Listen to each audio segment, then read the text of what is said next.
es algo bien duro, ¿verdad? Es terrible, pero que puede suceder, amén, y que nosotros debemos de estar apercibidos de estas cosas, amén. Así que le suplico, me acompañe, vamos a orar, vamos a suplicarle al Señor que Él nos hable, y que por supuesto Él pueda poner sobre mi vida las palabras que necesita el Espíritu Santo llevar de una manera ordenada. Padre Santo nuestro que estás en el cielo, Señor bendito y amado, en esta hora estamos delante de tu presencia, Señor, necesitados grandemente, Señor amado, de la revelación, Señor, de que tú, a través de tu Espíritu Santo, Señor, nos puedas hablar, nos puedas aconsejar, Señor, nos puedas llamar la atención, Señor, nos puedas atraer a ti, Padre, en el nombre de Jesús, que podamos tener u obtener el conocimiento,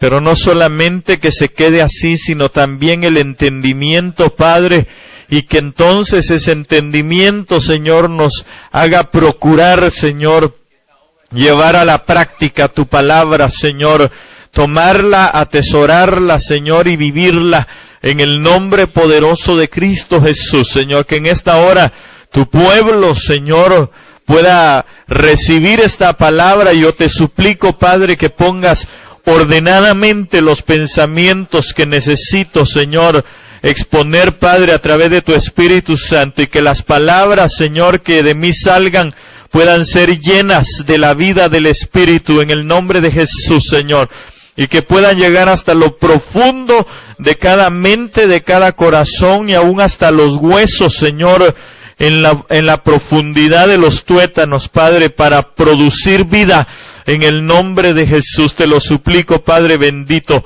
Ayúdanos en esta hora, Padre precioso, y te suplicamos, Señor, que tu Espíritu Santo nos cubra, nos guarde, Señor, en el nombre precioso de Cristo Jesús. Que todo pensamiento contrario, Señor, a la actitud de la verdad en Cristo, Señor amado, sea disipado, pues sea extirpado, sea quitado, Señor, de las mentes y de los corazones, Padre, para que entonces tu palabra haya cabida en nosotros, Señor, y que pueda producir a 100 por 1 en nuestras vidas. En el nombre precioso de Cristo Jesús, te damos gracias, Padre bendito, gracias, Hijo, gracias, Espíritu Santo de Dios. Amén y amén. Gloria a Dios. Aleluya. Puede sentarse, yo quiero platicar con usted en esta hora. Hace unos días estábamos hablando acerca del verajá del altar. No sé si usted se recuerda. Hablamos que verajá significa bendición, ¿verdad?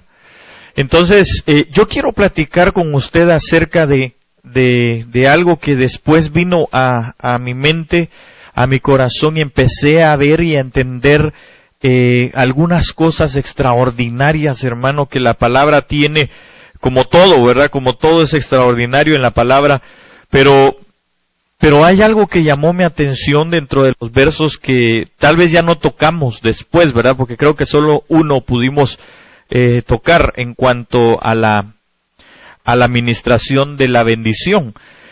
Y yo he titulado a este tema, usted puede, si quiere, puede ponerle la continuación del verajá o como usted guste, pero yo le he titulado la gracia de la primogenitura.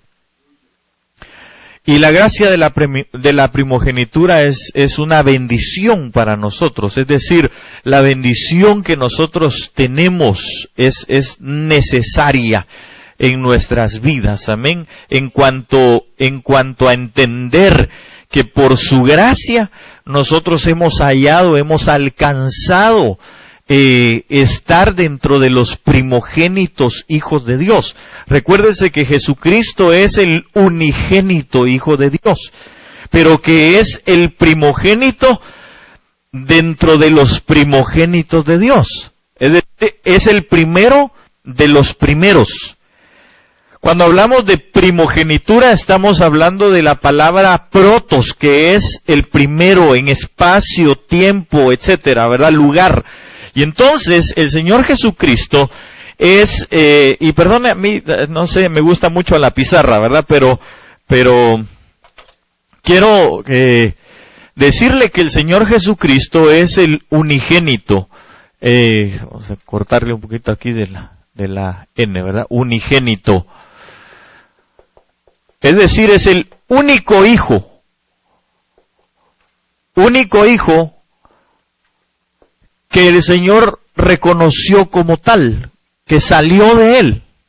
Los demás recibimos un espíritu de adopción, es lo que la Biblia dice. Ahora, Él es el primogénito de todas las cosas. Es decir, Él es el prototipo, es el protos, porque es primero en tiempo, en rango, etcétera. En todo es el primero. Pero cuando la Biblia nos enseña a nosotros, vamos a darnos cuenta que Él lo que vino a hacer fue a despertar o a levantar una estirpe de hijos. Porque cuando habla la Biblia que esta generación no pasará sin que todas las cosas se hayan cumplido, no está hablando de una generación como de la manera natural se concibe. Es decir, las generaciones se cuentan más o menos por 40 años. Eso le llaman ellos una generación, ¿verdad? O los estudiosos le llaman una generación. Pero cuando habla el Señor Jesús de la generación, está hablando de dos cosas. Una, usted se va a dar cuenta que la Biblia habla de generaciones. Por ejemplo, no de generar, ¿verdad? Sino de generaciones. Es decir, habían generaciones, por ejemplo, dice generación de víboras. Víboras es con B pequeña y B grande. Gracias. Víboras, estos eran, por ejemplo, los fariseos. No sé si es con C o con S. Con S van las dos. Ok. Los fariseos. Mire, pues hoy vine hasta con falta de ortografía cuando hablo, dice alguien más. Ok, entonces, están los fariseos. Por ejemplo, hay una generación que el Señor llama una generación perversa. Que son todos los que eran incrédulos a su palabra. Y así hay otras generaciones que el Señor habla, pero Él habla de que todas las cosas se darían, es decir, la palabra se iba a cumplir cuando esta generación estuviera todavía. Pero cuando habla de esta generación, está hablando de la generación de primogénitos.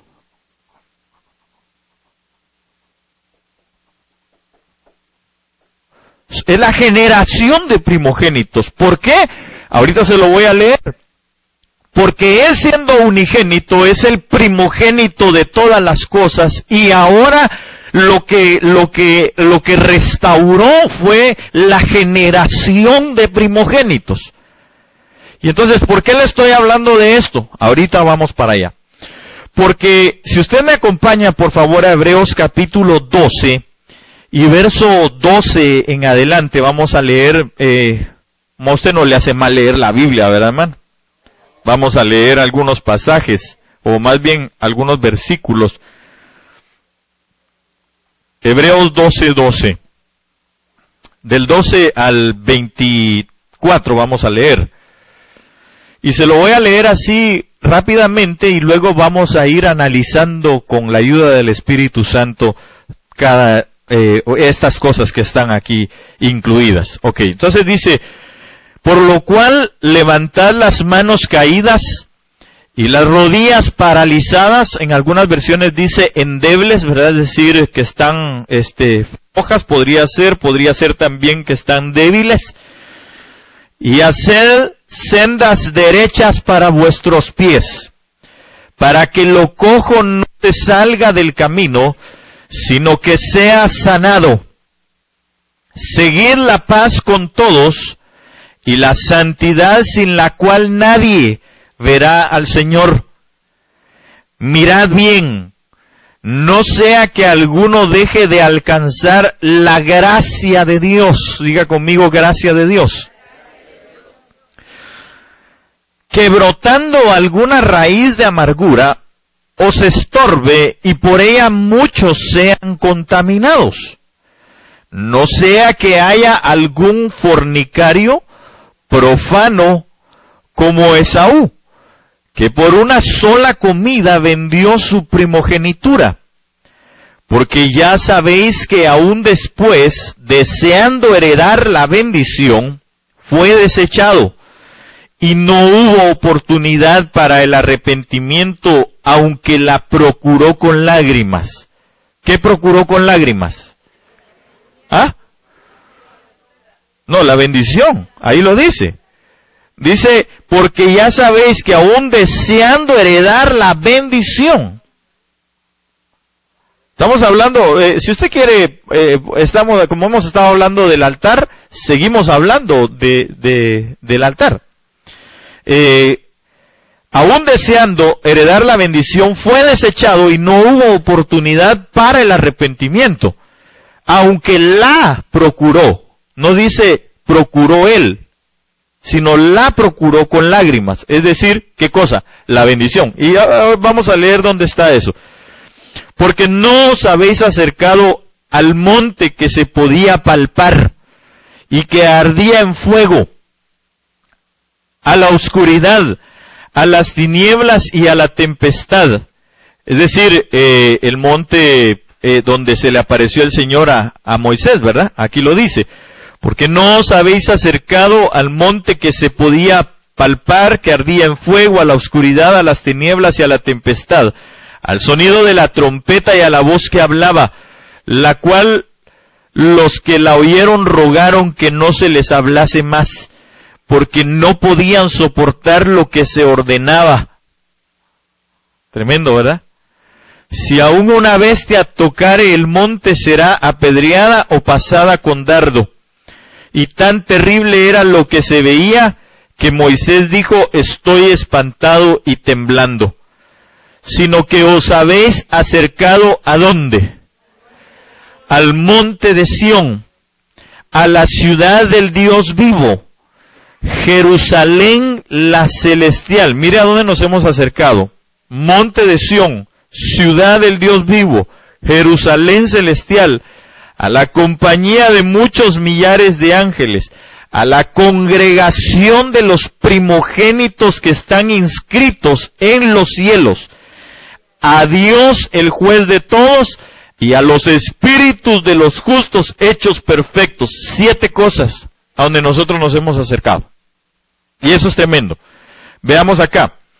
A Jesús, 8. El mediador del nuevo pacto. Y 9, a la sangre rociada. Ok. Que habla aún mejor que la de Abel. Ok, entonces, pero analicemos entonces. Y empecemos a ver, y yo quiero llevarlo quizá al punto central y que el Señor nos auxilie. Por lo cual levantad las manos caídas, las rodillas paralizadas y haced sendas derechas para vuestros pies, para que lo cojo no se salga del camino, sino que sea sanado. Entonces mire lo que empieza a hablar la palabra del Señor acerca de por qué, cuál es la necesidad que nosotros tenemos de hacer esto.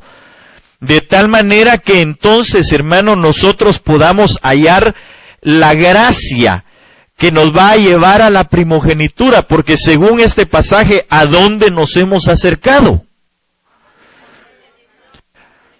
A 9 lugares nos hemos acercado, o a un lugar donde hay 9 instancias, 9 bendiciones que nos llevan a nosotros, hermano, a poder disfrutar de esa gracia que el Señor nos ha dado. y que el Señor nos extendió, porque usted sabe que la gracia obviamente es un favor inmerecido, algo que nosotros no merecíamos, pero que Él quiso darnos. Entonces, que naturalmente trae bendición consigo. Entonces dice, por lo cual levantad las manos caídas y las rodillas paralizadas. ¿De qué está hablando? ¿Qué es lo que el Señor quiere que nosotros hagamos? Yo le iba a titular a este tema el error o los errores de Esaú, pero si usted quiere también le puede poner así. El asunto es que el Señor nos empieza a dar a nosotros, hermano, ciertas indicaciones que nos van a llevar precisamente a no cometer el error de devolver. Porque fíjese que cuando la Biblia dice aquí que procuremos, déjeme ver, dice, no sea, verso 15, que alguno deje de alcanzar la gracia. Fíjese que cuando usted busca la palabra alcanzar, está hablando de que alguien lo llegue a devolver. Por eso, cuando hablamos de salvación, hay algunos que preguntan y dicen, hermano, la salvación se pierde. No, la salvación no se pierde, pero hay quienes la devuelven. Porque eso es optativo. Usted puede devolver la salvación. Y eso es peligroso. Pero bueno, sigamos aquí. Entonces, lo que el Señor nos está aconsejando a través del escritor de Hebreos es que levantemos las manos caídas. Cuando hablamos de manos caídas estamos hablando de muchas cosas. Por ejemplo, estamos hablando, y yo quiero ir rápidamente, estamos hablando de adoración. Una de las cosas que nosotros tenemos que hacer, hermano, es volvernos a la adoración a Dios. Yo sé que la alabanza es hermosa y de hecho nosotros vamos a alabar, hermano, al Señor por la eternidad. Claro, no nos vamos a ir a sentar allá con una arpa y ring, ring, ring. No. Lo que vamos a hacer es que le vamos a alabar porque de nosotros va a fluir el agradecimiento para con el Señor todo el tiempo. Por el hecho de estar con Él y no de haber sido enviados al infierno. Lo voy a volver a repetir. Vamos a estar adorando, alabando al Señor porque nosotros vamos a estar agradecidos por el hecho de no haber sido enviados al infierno. Es que, hermano, cuando hablamos de esto, mire, le voy a contar una experiencia que tuvimos anoche con mi esposa. Y esto está relacionado íntimamente, realmente a mí algo sucedió, le digo a mi esposa, algo pasó en mí, y ella me decía, en mí también. Nosotros nos fuimos de acá, los hermanos se quedaron en el ensayo, nosotros nos fuimos a hacer algunas diligencias, pero cuando ya veníamos de regreso, le entra una llamada a mi esposa, de que una de sus hermanas, no, usted no la conoce, que una de sus hermanas estaba grave en el hospital, que no sabían qué tenía, lo único que sabían que tenía una hemorragia interna, pero terrible. Y el doctor salió y le habló al papá de mi esposa y le dijo, quién sabe si vaya a salir de aquí. Así, sencillo como eso. Entonces, nos habla el papá de mi esposa, bueno, la tía de ella, y nos empieza a decir que por favor oremos, que oremos por ella, que supliquemos por ella, ¿verdad? Y entonces llegamos con mi esposa a la casa, porque lastimosamente ella tuvo un ataque depresivo hace algún tiempecito atrás, e intentó suicidarse. Y entonces mi esposa pensó de inmediato que era lo mismo, ¿verdad?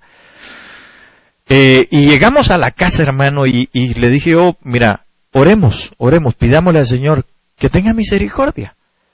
Pero mira, hermano, cuando nos hincamos ahí a la orilla de la cama, yo empecé a orar, pero sinceramente le digo, algo sucedió dentro de mí que empecé a pensar en la eternidad perdido.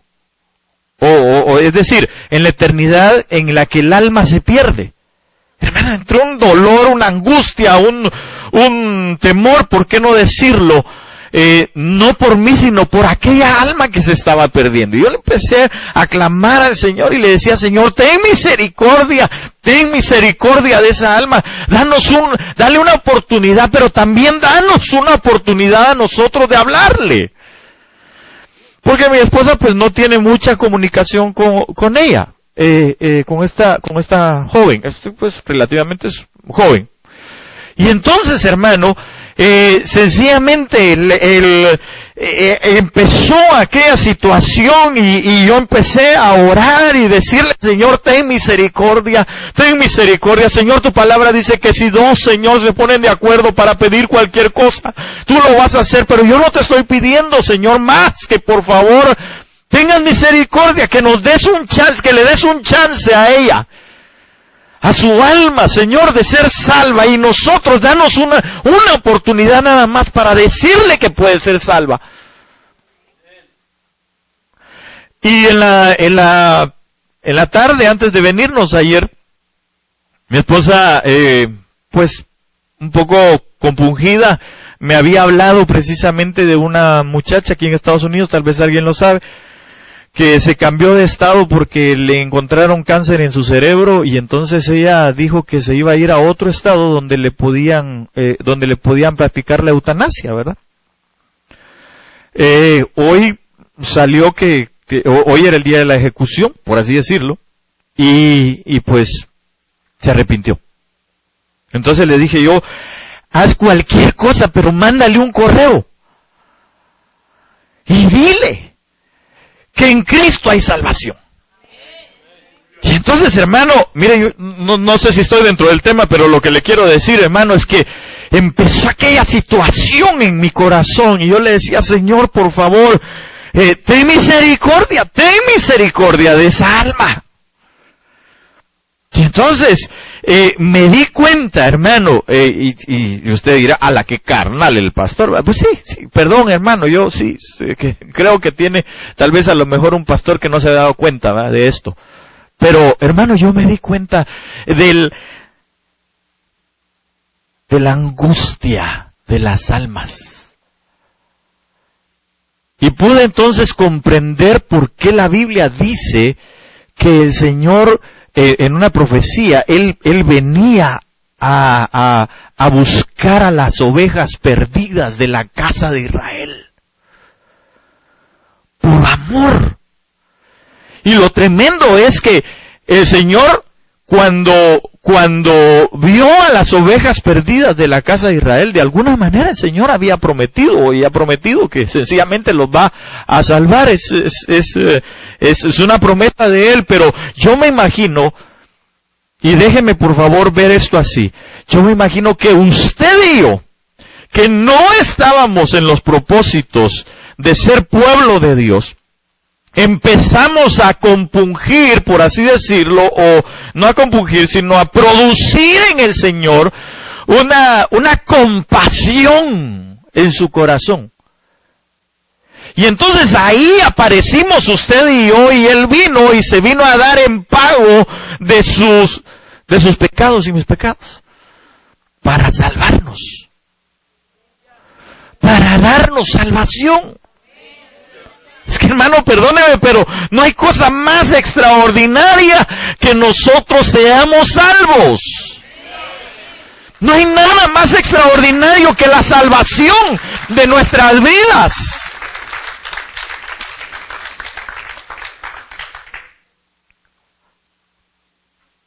No sé ni por qué le estoy diciendo todo esto.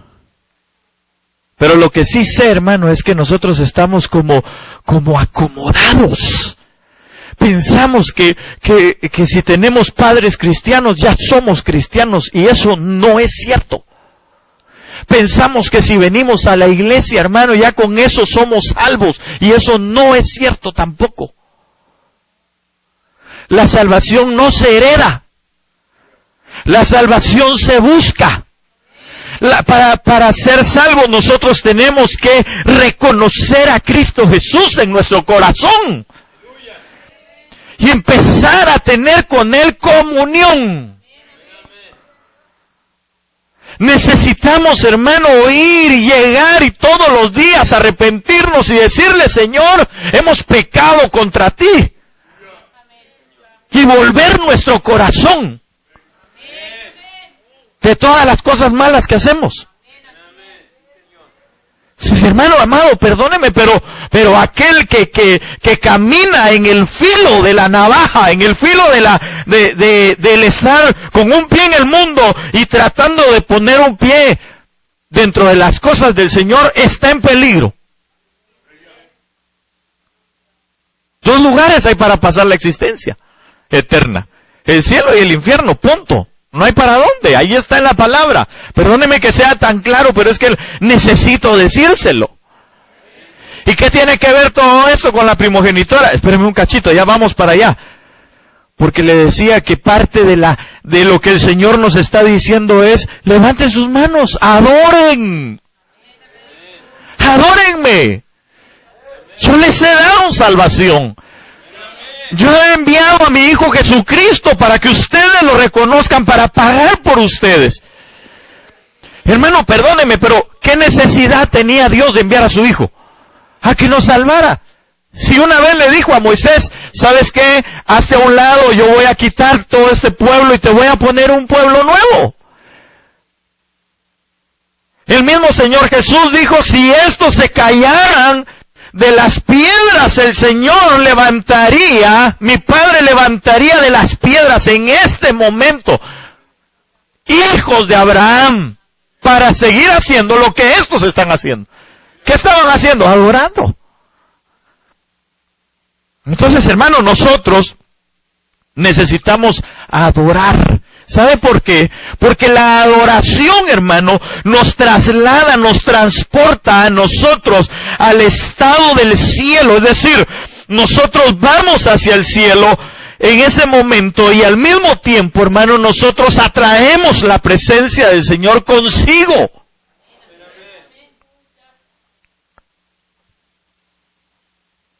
Por eso dice la palabra, levanten las manos caídas y las rodillas paralizadas. ¿De qué habla las rodillas paralizadas?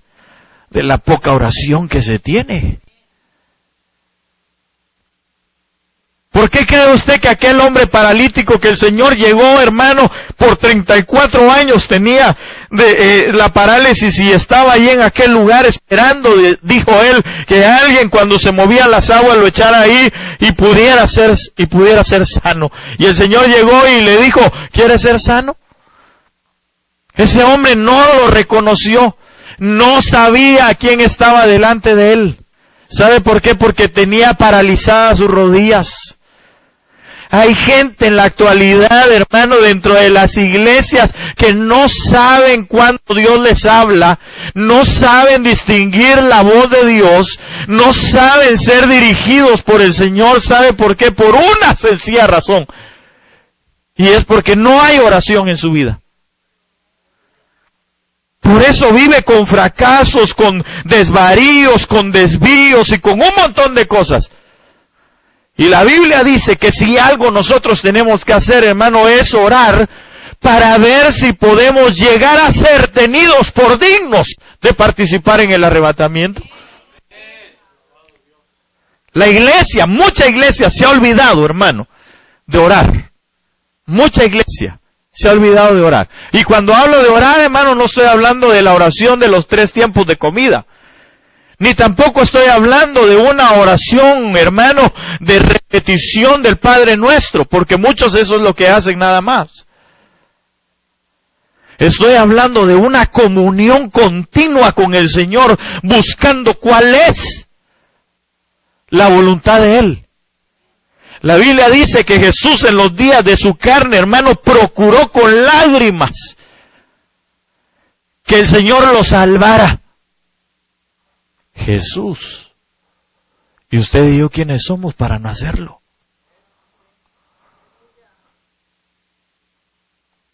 Necesitamos orar. Pero cuando vayamos a orar, necesitamos clamar. necesitamos, hermano. Pero mire, es que hay gente que solo, ayer entendía yo muchas cosas. Decía, y hoy precisamente, en un ratito que vi el Facebook, porque también miro el Facebook, perdón por la carnalidad, fíjese que en uno de los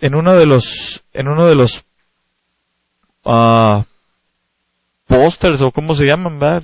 Bueno, unas publicaciones que tiene Ministerios de Ebenecer, o en la publicación de hoy, dice que nosotros debemos, 1 Corintios me parece que es, no le digo que lo busque, ¿verdad? Porque si no se va a meter al Facebook y le va a ganar en la tentación. Pero dice la palabra, pone ahí, respecto a la palabra del Señor, que nosotros debemos de ver por los demás, por el bien de los demás. Entonces yo entendía, todavía eso me vino a confirmar y decía yo, qué tremendo, porque cuando nosotros, hermano, estamos orando, ¿sabe qué es lo único que hacemos? Bueno, no lo único, pues, pero le enfatizamos en nuestra oración, hermano, todo para nosotros. Enfatizamos en nuestra oración un mejor trabajo, una mejor casa, salud para nosotros, salud para los nuestros, bendición para mi casa, para mi mamá, mi papá, mis hermanos, mis hermanas. Todo es para nosotros. ¿Por qué cree usted que el apóstol Pablo decía, no se olviden de orar por sus pastores, quienes velan por sus almas? ¿Por qué cree? Porque la oración, muchas veces decimos, Señor, y acuérdate del pastor, por favor. Yo no lo estoy acusando, tal vez usted no hace eso, ¿verdad? Pero me refiero a cuánto nosotros, hermano, nos quebrantamos, cuánto nosotros buscamos, hermano, el bien de los demás. ¿Sabe cuál es el bien más extraordinario que los demás pueden tener? Su salvación. Al igual que usted y que yo. Pasar toda una eternidad, hermano, junto al Señor Jesucristo. Llegar de vuelta a la casa del Padre.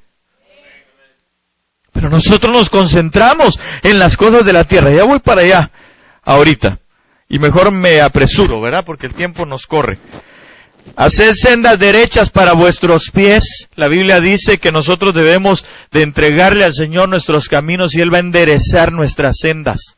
Él nos va a decir exactamente qué es lo que tenemos que hacer. Él dijo, párense en sus caminos, pregunten por las sendas antiguas, es decir, las sendas del Olam, lo que ya está trazado desde la eternidad, para que entonces caminen por ellas. El pueblo de Israel dijo, no queremos caminar por ellas, pero nosotros no debemos de tomar esa actitud que tuvo el pueblo de Israel, de caminar como quiso. Haced sendas derechas para vuestros pies, para que lo cojo no se salga del camino, sino que sea sanado. ¿Se recuerda usted de aquel hombre que estaba en la entrada de la Hermosa? Allá en el libro de los Hechos. Ahí se evidenció que Pedro no oraba, porque él dijo, no tengo plata ni oro. Pero de lo que tengo te doy, le dijeron. Levántate en el nombre de Jesucristo. Pero pregunto yo, ¿qué era aquel hombre según la Biblia? Era un cojo. Y su misma cojera lo tenía fuera del lugar donde había que alabar y adorar. Porque cuando en el nombre de Jesús fue levantado, hermano, aquel hombre dice que tomado de los discípulos entró al templo, es decir, nunca entraba al templo. Como mucha gente ahora. Pero nosotros estamos aquí en el templo, sí, pero estoy hablando de un templo que nos lleva a nosotros al lugar santísimo. Porque nos acercamos a un monte de Sión, y aquí dice que nos acercamos a Dios, que nos acercamos a su Hijo. Entonces no está hablando de 4 paredes, está hablando de un templo no hecho de manos. Es decir, a la presencia del Señor. Aquel hombre que era cojo, hermano, estaba fuera del lugar donde se buscaba a Dios. Entró alabando, entró adorando cuando su cojera fue quitada. Sigamos. Voy rápido porque creo que me detuve mucho al principio. Sino que sea sanado. Seguid la paz con todos. Procuremos la paz con todos. En cuanto a lo que de vosotros esté, dice la Biblia. Procuremos la paz con todos. No es una cosa que mi hermano venga a buscar la paz conmigo. No, soy yo el que tiene que ir a buscarla. Soy yo el que debe de procurar estar en paz. ¿A quiénes van a decirle, ok, está bien, pero no me hable? Entonces, ahí está. Es decir, no hay guerra. Tampoco hay una comunión extrema. Pero no hay guerra. Entonces está en paz. Procurar la paz o seguir la paz con todos y la santidad. Y aquí la cosa se pone difícil, ¿verdad? Porque si algo Dios quiere es que nos santifiquemos. ¿Qué es santificarse? Apartarse. Pero en este caso es para Dios, para Él. Entonces, ¿qué debemos de hacer? Apartarnos. Mire, hoy mucha gente, en vez de apartarse para Dios, sencillamente tiene comunión con las tinieblas. ¿Cuánta iglesia no enseña? Mire, mi hija le habló a una de sus compañeras y le dijo, ¿verdad?, acerca de esta situación que se da hoy. Y entonces la niña le dijo que si le podía dar de lo que nos dieron los hermanos, un folleto. Lo único es que en inglés. Entonces vine y procuré decirle a los hermanos que si nos lo podían conseguir en inglés. ¿Usted cree que algo de eso se encuentra en inglés? Porque todos están en esa comunión con el mundo. Entonces, pero nosotros, hermano, no debemos, sino de ponernos en santidad. Ok. Sin la cual, nadie verá al Señor. Ok, y entonces aquí entro al tema. Mirad bien, no sea que alguno deje de alcanzar la gracia de Dios, que brotando alguna raíz de amargura, porque mire lo primero es la forma en que nosotros no lleguemos a cometer este error, o estos errores que cometió Esaú. Mirad bien, o miren bien, no sea que alguno deje, es decir, que entregue, o que devuelva el alcanzar la gracia de Dios, que brotando alguna raíz de amargura os estorbe, y por ella muchos sean contaminados. Ok, voy a parar un poquitito aquí. Mire, Dios ya nos ha enseñado su gracia a través de su Hijo. El Salmo 45:2 dice que sobre Jesucristo se derramó en sus labios la gracia. Por Él es que ahora nosotros, hermanos, no somos consumidos porque tenemos un abogado. Dice la Biblia, estas cosas os escribo para que no pequéis, hijitos míos, pero si alguno ya pecó, ¿qué tiene que hacer? Arrepentirse, obviamente, pero tiene que acudir al abogado, que es Cristo. A suplicarle perdón, claro, yo se lo he dicho muchas veces. No se trata, hermano, de que, bueno, entonces, calidad, porque hoy vamos, pecamos, hacemos de todo, y ya mañana venimos, Señor, por favor, yo te suplico que ruegues ante el Padre que me perdone. No, porque eso es hacerlo deliberadamente.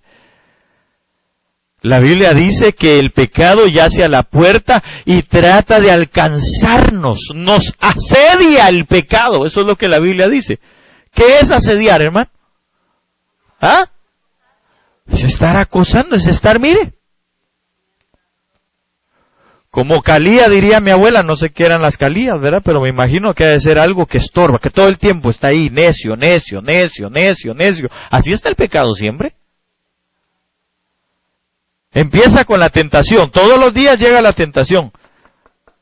¿Me das permiso para que te cuente algo? El pecado es bonito, es lindo, el pecado es sabroso, el pecado es llamativo.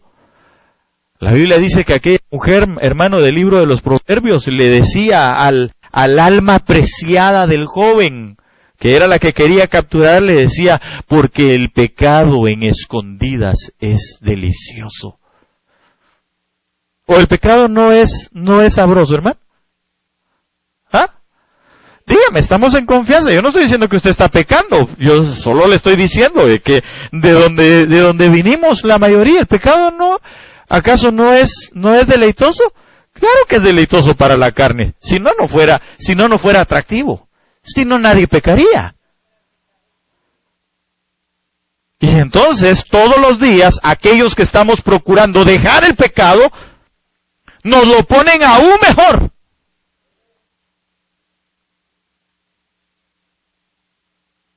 Y no le voy a poner ejemplos porque pues usted creo que conoce algunos ejemplos, ¿verdad? Entonces dice, la gracia a Dios ya nos la dio. Su salvación ya nos la dio. Su misericordia ya nos la dio. Su bondad ya nos la dio. Su Espíritu Santo ya nos lo dio. Todo eso es gracia. Pero dice que procuremos no devolverlo. No decirle, sabes que Señor, yo sinceramente muchas gracias, pero aquí están todas esas cosas que me diste. Porque dice que brotando alguna raíz de amargura os estorbe. Entonces, ¿qué cosas pueden empezar a llevarnos a ese devolver la gracia que Dios nos ha dado? La amargura. Lo amargo. Porque recuérdense que se está hablando de raíz de amargura, está hablando de una planta que está ahí. Y que puede empezar a dar frutos muy bonitos, pero que al final son frutos amargos. Hay una parábola en el libro de Isaías, si no mal recuerdo, donde dice que él plantó una viña. Hablemos casa. Y entonces dice que la cuidó, que la abonó, que la regó, y que estuvo atento, y que lo único que creció fue una planta silvestre que dio frutos, algunas versiones dice ácidos, pero en otras dice amargos. ¿Qué está haciendo Dios contigo? La Biblia dice, Pablo declarando dijo, porque Apolos, yo sembré, dijo, Apolos regó, y el crecimiento lo da Dios. Entonces, ¿de qué estaba hablando? La enseñanza, el evangelismo o el evangelio se ha trasladado. Sembrar. Apolos era un hombre que enseñaba de una manera bien extraordinaria. Entonces, ¿qué quiere decir? La enseñanza la hemos dado. Se lo estoy parafraseando. Yo he sembrado. Es decir, el evangelio se está transmitiendo. La enseñanza, Apolos, ha regado. Porque vimos que la tierra recibe agua. El agua es la enseñanza, ¿verdad que sí? Y dice, Dios es el que da el crecimiento. Amén. Entonces Dios procura que nosotros crezcamos, pero ¿sabe qué es lo más terrible que puede pasar? Que nosotros demos frutos amargos. Y ya voy a llegar al centro del mensaje, espéreme un cachito. Porque eso nos empieza a estorbar. Y por ella, muchos sean contaminados. Mire lo que hace esto. Empieza a contaminar a los demás. Los frutos amargos empiezan a amargar a otros. Y entonces dice, no sea, porque esto, aquí no hay un punto, sino hay un punto y coma. Y entonces empieza a explicarnos y nos dice de dónde o cómo pueden venir esas amarguras o esa raíz de amargura. Oiga bien. No sea que haya algún fornicario o profano como Esaú, que por una sola comida vendió su primogenitura. Al hermano, y esto sí es pero tremendo. Alguien podría decir, no hermano, pero si aquí no hay fornicarios. Los que estamos casados, ¿cómo vamos a fornicar? Si estamos casados, la fornicación solo se da cuando uno es soltero, ¿no? Y entonces, el Señor me empezó a llevar a analizar esta parte. No sea que haya algún fornicario. Mire, la palabra fornicario, porque déjeme decirle que hace unos días, estaba yo en el trabajo y de pronto el Señor habló a mi corazón y me dijo, la comida será uno de los instrumentos más utilizados, así con estas palabras que le estoy diciendo, más utilizados por las tinieblas para desviar a mi pueblo. Así me dijo el Señor. Y yo decía, ¿y eso por qué, verdad? Y empecé de repente empezaron a venir, o de pronto empezaron a venir muchos pasajes en mi mente que hablan acerca de la comida, pero no vamos a hablar de ello, sino que quiero llevarlo a esto. Voy a tocarlo un poquito. Cuando me doy cuenta que dice que Esaú, por una sola comida. Otras versiones dice por una vianda, dio o vendió su primogenitura. Entonces dice, la palabra fornicario significa o quiere decir prostituto o prostituta, que se vende, que es libertino. La Biblia dice que muchos, teniendo la gracia de Dios, la usaron no para libertad, sino para libertinaje. Entonces nosotros tenemos que, hermano, procurar tener el cuidado de no salirnos cuando el Señor nos da su gracia y empezar a vivir en desgracia a causa del libertinaje y ya no de la libertad. Porque la gente, hermano, en la actualidad, por ejemplo, yo conocí a una persona, hermano, que él decía que solamente el cuerpo peca y que no importa cuánto pecado usted pudiera hacer, su alma se iba a salvar porque ya había confesado a Jesucristo como Señor y Salvador. Y eso no es cierto. Pero todavía peor hay, hermano, en la actualidad, cosas, doctrinas, hermano, que están llevando al pueblo a pecar en libertinaje sin darse cuenta. Y entonces me vienen tantos pensamientos a la mente porque aquí habla del pasaje cuando allá en el libro de Éxodo, hermano, Moisés sube al monte. Y como él se tardaba, dice la Biblia que aquellos hermanos le dijeron a Aarón, mira, ¿sabes qué? Seguramente ya con todo lo que está sucediendo, porque ahí lo describe cómo era, seguramente Moisés ya colgó los tenis, ¿verdad? Y ya entregó el equipaje. Entonces, lo que tenemos que hacer es hacer otros dioses. Entonces, hermano, ¿qué pasó? Bueno, usted sabe la historia, usted sabe lo que sucedió. Llevaron todos sus anillos y todas las cosas de oro, hermano, e hicieron un becerro de oro. Aarón dijo que de ahí había salido solito, pero la verdad es que lo hicieron. Lo tremendo, hermano, es que nosotros nos damos cuenta que hoy están cambiando el becerro sangriento por el becerro de oro. La verdad de Cristo. por las cosas de la tierra. Y ahorita voy a ir para allá, espérenme.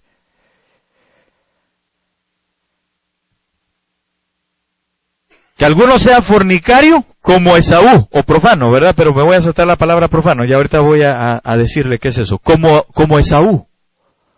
Ahora, ¿qué significa Esaú?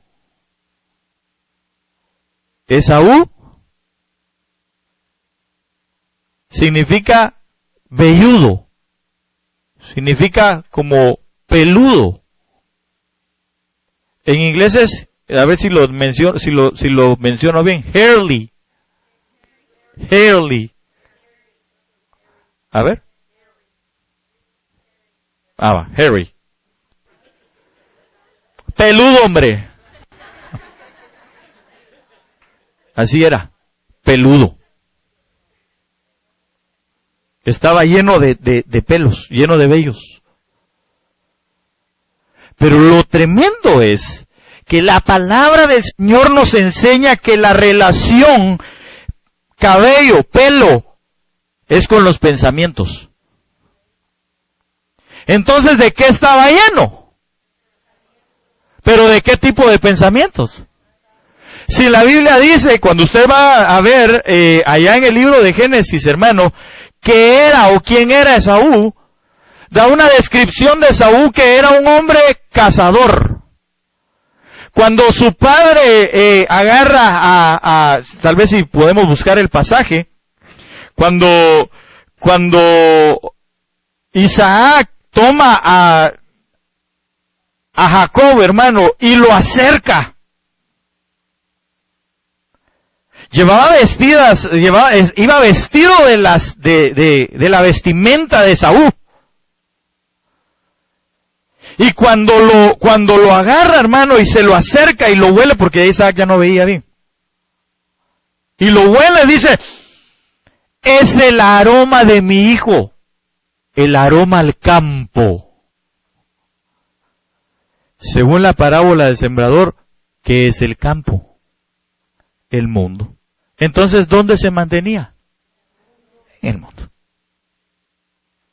Por eso es que era también profano, porque la palabra profano lo que significa es permitir ser pisoteado, pero también significa la carencia de la relación con Dios, que es lo divino o lo santo.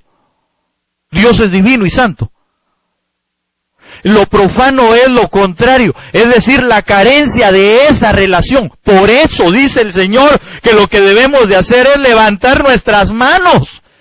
Adoración.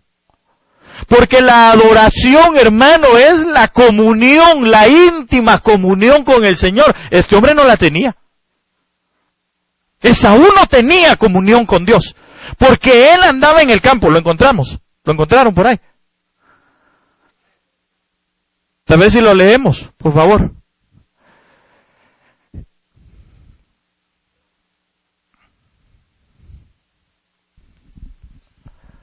¿Ya lo tienen ahí? Bueno, en lo que llegamos, o en lo que los hermanos componen ahí esa citación. Amén. Es Génesis 27, 21, dice, e Isaac dijo a Jacob, acércate ahora y te palparé, hijo mío, por si eres mi hijo Esaú o no. Y se acercó Jacob a su padre Isaac, quien le palpó y dijo, la voz es de Jacob, pero las manos de Esaú. Y no le conoció porque sus manos eran vellosas, como las manos de Esaú. Y le bendijo. Y dijo, ¿eres tú mi hijo Esaú? Y Jacob respondió, yo soy. Dijo también, acércamela, y comeré de la casa de mi hijo, para que yo te bendiga. Y Jacob se la acercó. E Isaac comió, le trajo también vino y bebió. Amén. Y después lo bendijo. Pero mire qué tremendo. Aquel hombre, hermano, era un hombre cazador. Era un hombre que se mantenía en el campo. Hay un mensaje que el apóstol Sergio predica que se llama Los Cazadores. Si usted quiere buscarlo, óigalo. Este era uno de los cazadores, Esaú. Nimrod era otro, y ahí hay otros que él menciona. Pero este hombre Dice, oiga, y mire hermano, que era la carencia de la relación con Dios, por eso era profano, porque se mantenía en el mundo. Aunque la promesa era para él. Él era el primogénito. Las promesas eran de él, pero ¿sabe dónde le gustaba estar? En el mundo. Hay cristianos que les gusta estar en el mundo, que les gusta seguir compartiendo en el mundo.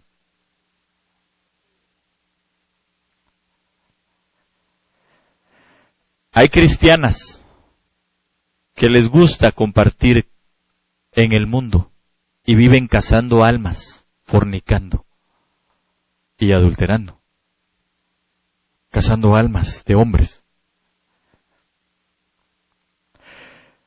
Lo profano es ser malvado, ser pagano, ser malo. Entonces mire todo lo que era ese hombre. Entonces, ¿qué pensaba? Dice la Biblia, tal es el pensamiento del hombre, así es él. ¿En qué pensamos? ¿En qué piensa usted? No es que piense en el de al lado, porque usted no sabe qué está pensando él. A lo mejor está pensando en darle un zape, ¿verdad?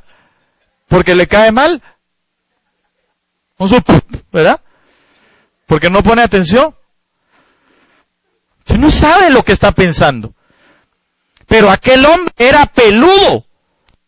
Es decir, estaba lleno de pensamientos. ¿Pero de qué tipo de pensamientos?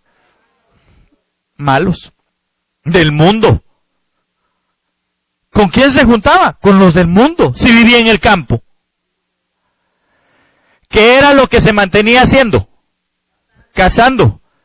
¿Qué andaba cazando? Animales. Entonces, ¿entre quién estaba?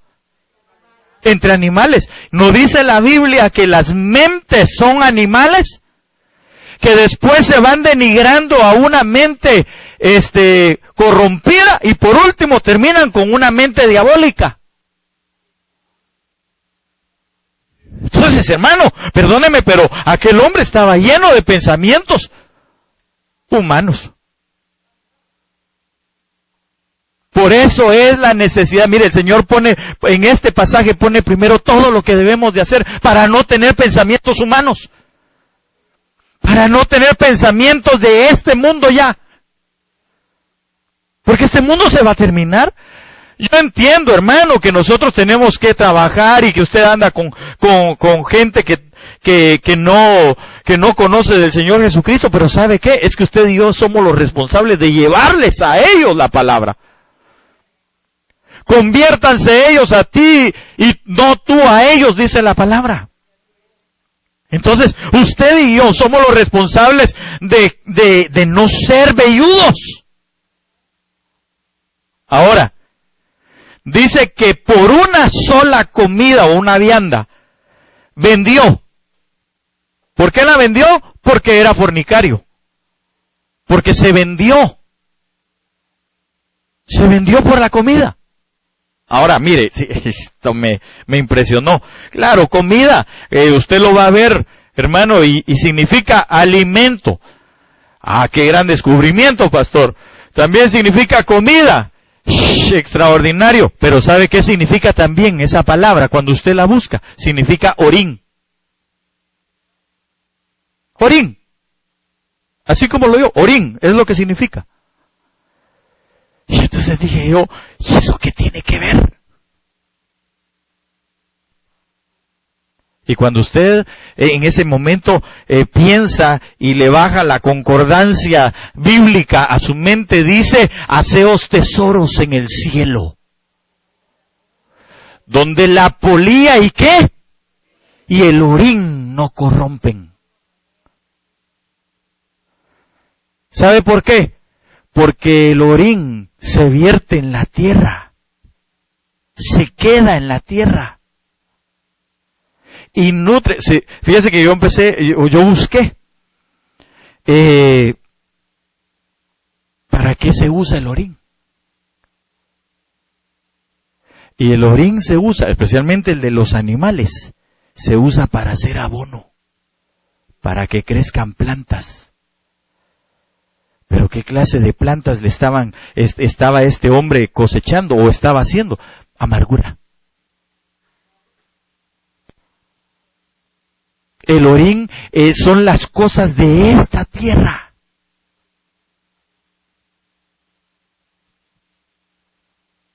Fíjese que el orín es, perdón hermano por lo que le estoy diciendo, hombre, pero es que la Biblia es tremenda. Usted va a encontrar que no es más que el desecho de las cosas del cuerpo, porque nuestros riñones son purificadores de la vertiente sanguínea. Y entonces cuando la vertiente sanguínea pasa por los riñones, lo que hacen los riñones es que son como una especie de filtros, hermano, que tienen un montón de tubos allá adentro, para ponérselo así simple. Y entonces lo que hacen en todo ese montón de vueltas, porque parece que son así como unas espirales, lo que van haciendo es purificando la sangre, hasta que entonces a la sangre solamente se vuelve, o a nuestro cuerpo se devuelve el agua y algunos otros nutrientes, dos cosas más, no recuerdo exactamente cuáles son, pero todo lo demás es desechado. Todo lo demás es desechado. Nuestro cuerpo, hermano, purifica 180 litros, la cantidad de 180 litros diariamente de sangre.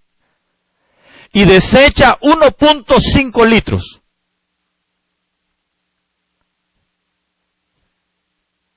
Y entonces decía yo, Señor, qué tremendo, porque esto está íntimamente relacionado con la comida. Y yo pregunto, hermano, ¿de dónde sale la comida? ¿La tierra? Pero cuando vamos a aplicarlo en lo espiritual, hermano amado, ¿de dónde nosotros podemos comer según la Biblia? De dos lugares. De dos lugares.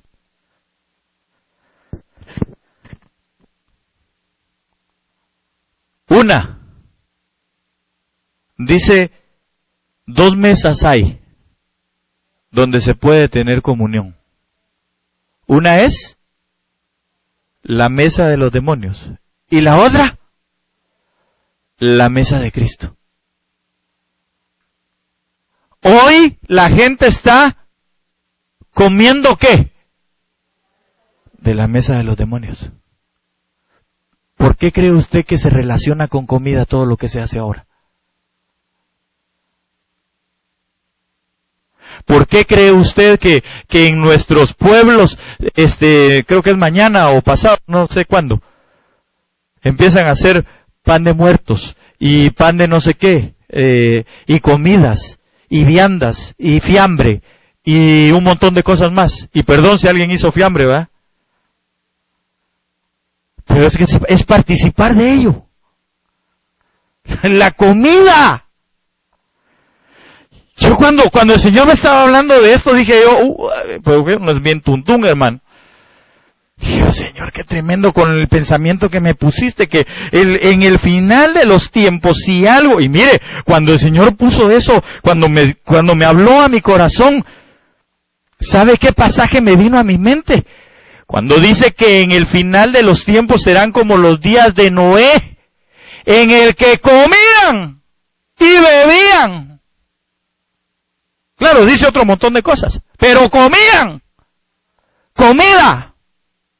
Las cosas de la tierra. A través de ello quieren contaminar. Porque perdóneme, hermano, si a usted le ofrecen una tortilla con frijoles, ¿se la come o no? Y más si tiene hambre, hasta pide repetir. Poco nos gusta ayunar. Por cierto, hay una invitación ahí para ayunar. Y vamos a empezar en el nombre de Jesús a pedirle al Señor que nos auxilie para poder convocar ayunos congregacionales. ¿Sabe por qué? Porque entonces nosotros nos damos cuenta que si algo, hermano, va a influenciar en este tiempo, el conducto va a ser la comida. Yo no entendía y decía, Dios mío, qué tremendo. Porque hoy nos vamos a acercar a la mesa del Señor para comer vida, para comer vida, para comer la vida de Cristo, para comer el Cordero Santo, para poder comer nosotros y beber de su vino, de su sangre, de su comunión. Hermano, qué tremendo. La comida espiritual, esta sangre del Cordero y la carne del Cordero que comemos en esta mesa, que hoy vamos a ser partícipes, nos permite a nosotros, hermano, salir del estadio de Esaú y no ser profanos y no ser fornicarios. Y empezar a tener esa comunión con el Señor. Y buscar la comunión con Dios. Y anhelar y tener pensamientos del cielo. Eso dice la palabra del Señor. Usted me dijo que está relacionado con la palabra del Señor porque es pan. ¿Verdad que sí? Entonces cada vez que nosotros comemos del pan, hermano, eso nos va aumentando el pensamiento de las cosas de arriba. Y entonces empezamos a tener, ¿qué cosa? Manos alzadas, levantadas, rodillas que no están paralizadas.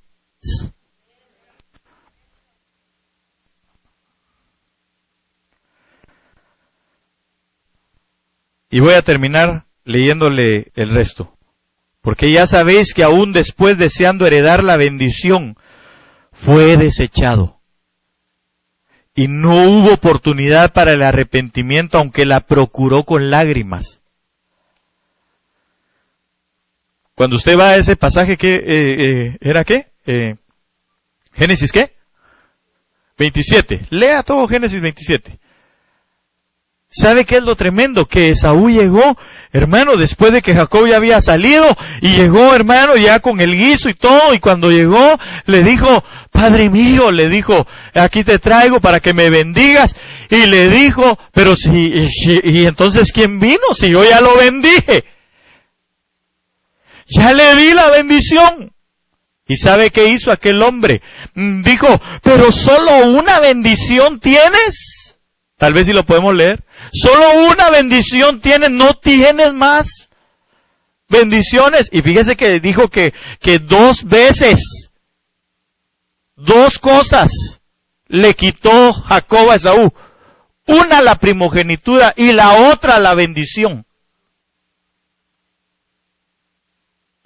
Nosotros somos primogénitos porque nos hemos acercado, hermano, al monte de Sión, a la Jerusalén celestial, a la ciudad de Dios, donde está Cristo.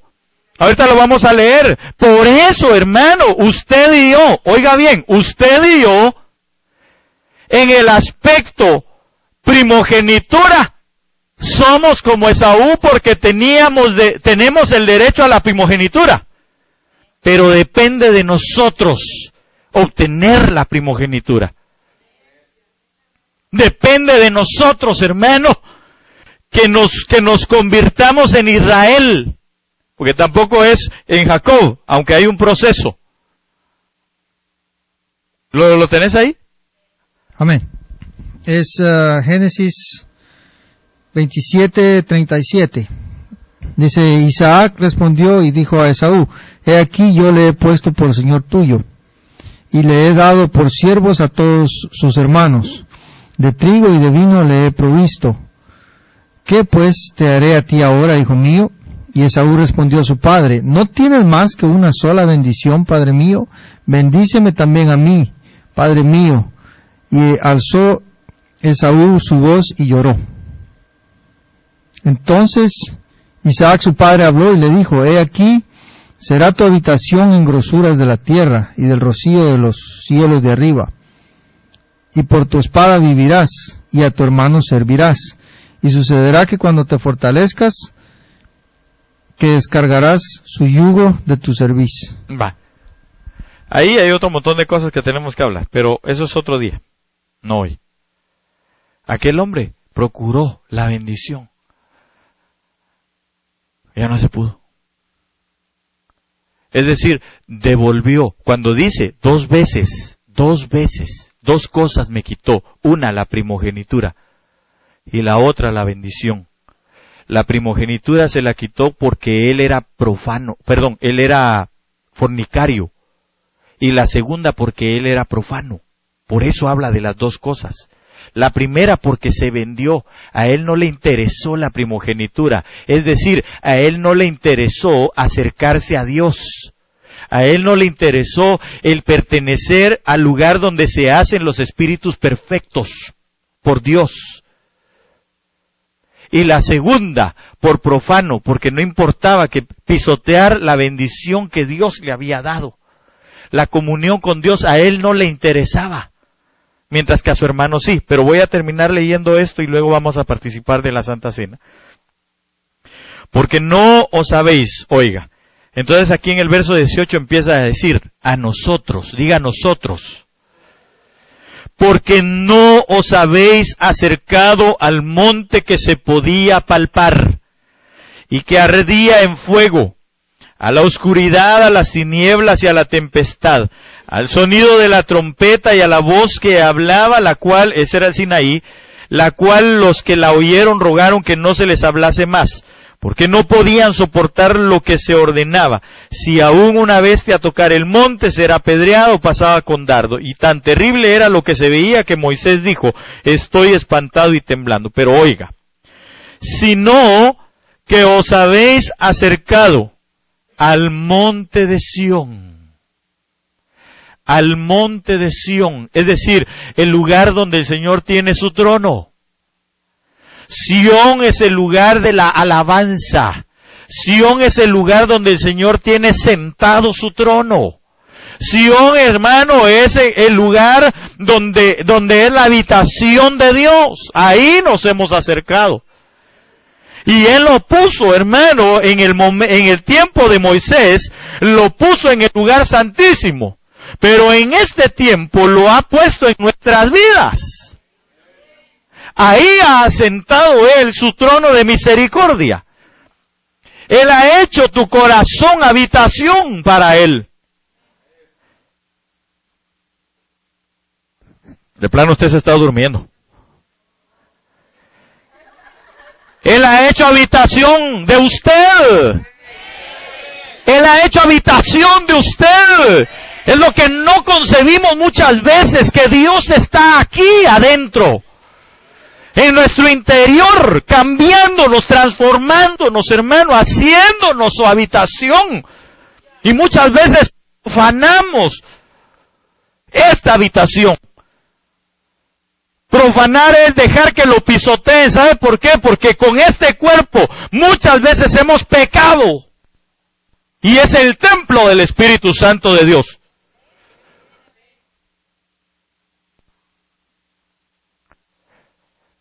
A la ciudad del Dios vivo.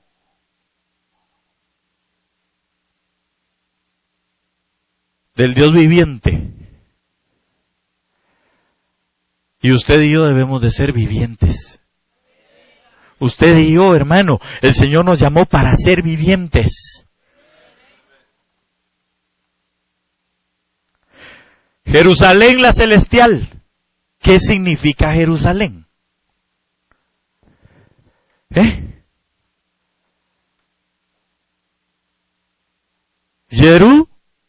Shalom, ciudad de paz. Es que no me había entendido porque no le había hablado en hebreo, ¿verdad? Ciudad de paz. ¿A dónde nos acercaron? A la ciudad de paz. ¿Sabe que Melquisedec, que era rey de Salem, de Shalom, de paz, lo que dio fue vino y pan, o pan y vino. Comida otra vez. Abraham en ese momento.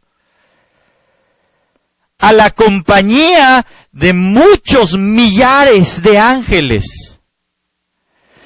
Aquí está. A la congregación de los primogénitos que están inscritos en los cielos.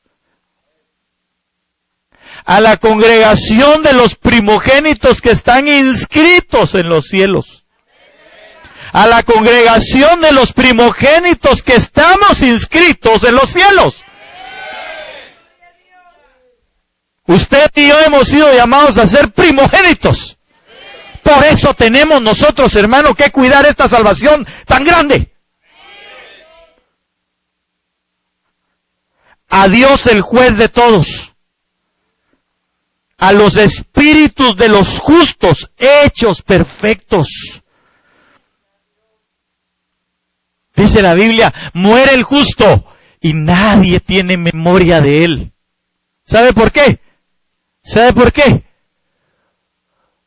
Porque el justo no hizo maldades y entonces no lo conocen. Aquí mientras más malvada es la gente, más sonado es su nombre. Mientras más tonteras hacen, más sonado es su nombre. Nadie conoce al justo.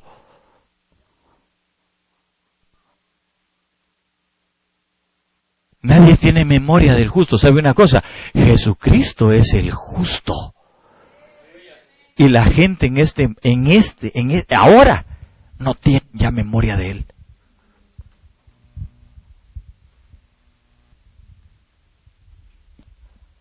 A Jesús, el mediador,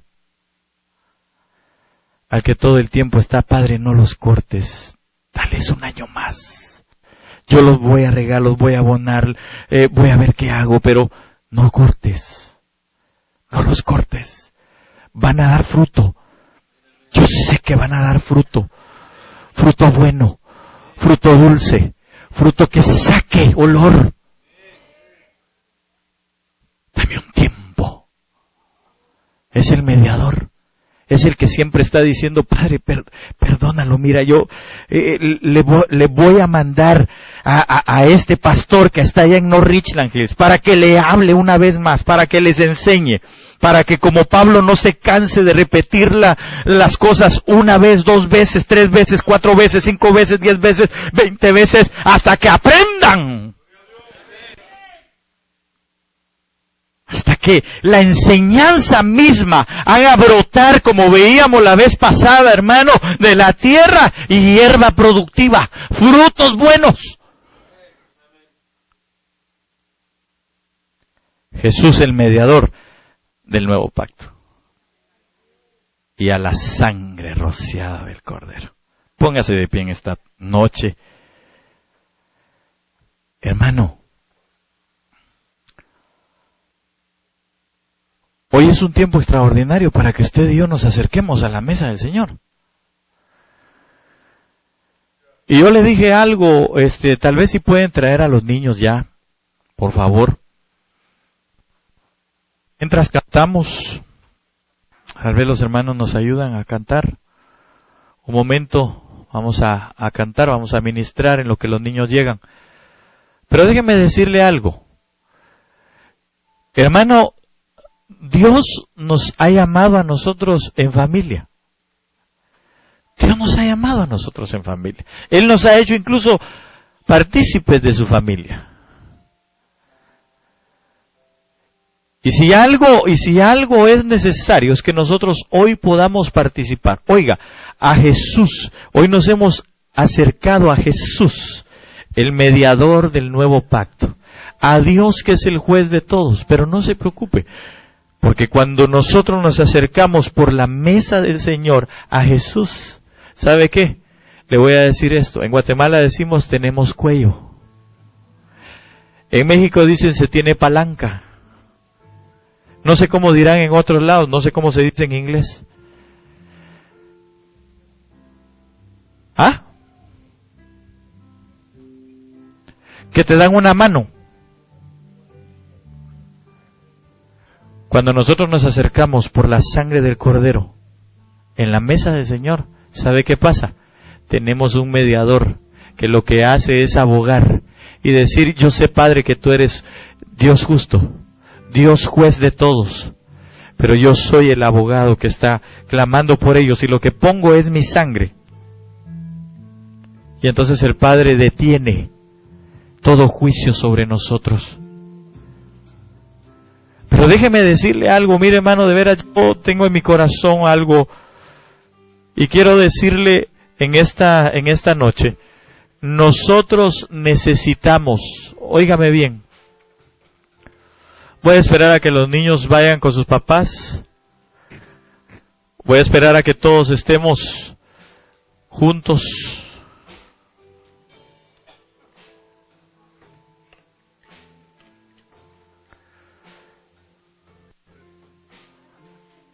Pero quiero decirle algo con todo mi corazón.